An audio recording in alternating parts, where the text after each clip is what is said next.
Une honetan esan bezala enpresa batzordea guardian eta industriako teknikariekin bilduta egon da.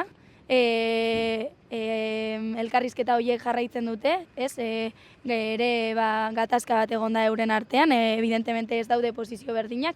Komiteak guk trasladatutako posizioa trasladatu die industriako teknikariei eta guardiani, labea ez itzaltzeko prozesu hori egin dezaten, ez hastea prozesua, eta une honetan badakigu industriako teknikariak badabiltzala instalazioak begiratzen, planak begiratzen, eta horrek ordu batzuk iraun dezakela, edo ez dakigunez ema denbora egon daitezkeen modu horretan, erabaki dugu elkarretaratzea, deskonbokatzea, eta gure asmoa da enpresa batzordeak zerbait esateko daukanean ateratzea eta guardianeko langileak biltzea informazio hori lehenengo langilei emateko.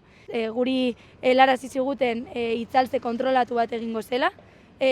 Guk gaur bizi izan duguna izan da goizeko 8etan erabaki dela aginduak ematen hastea hori geldiarazteko inolako ikuskaritzari gabe, beraz hori kontrolatua izatetik nahiko urrun dagoela uste dugu.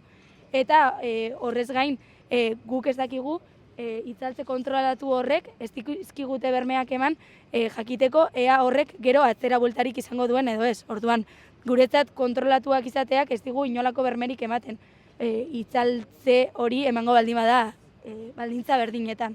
Horregatik guk plazaratu dugu Eusko Jaurlaritzaren aldetik ikusten dugula behar dela beste seriotasun batekin eta beste oinarri eta garantia batzuekin egitea holako planteamendu bat. Berez, kontrolatua izan beharko balitz, hasiera batetik ikuskatzaileek jakin beharko luketela zein den prozesua, eta ez prozesua hasi eta gero ikuskatzaileak bertaratzea, hori hasteko. Orduan, ez dakit zeintzuk diren terminoak eta zeintzuk izan ziren atzo adostutakoak, baina evidentemente guardianek beste pausu batzuk hasi ditu horiek bermatu gabe.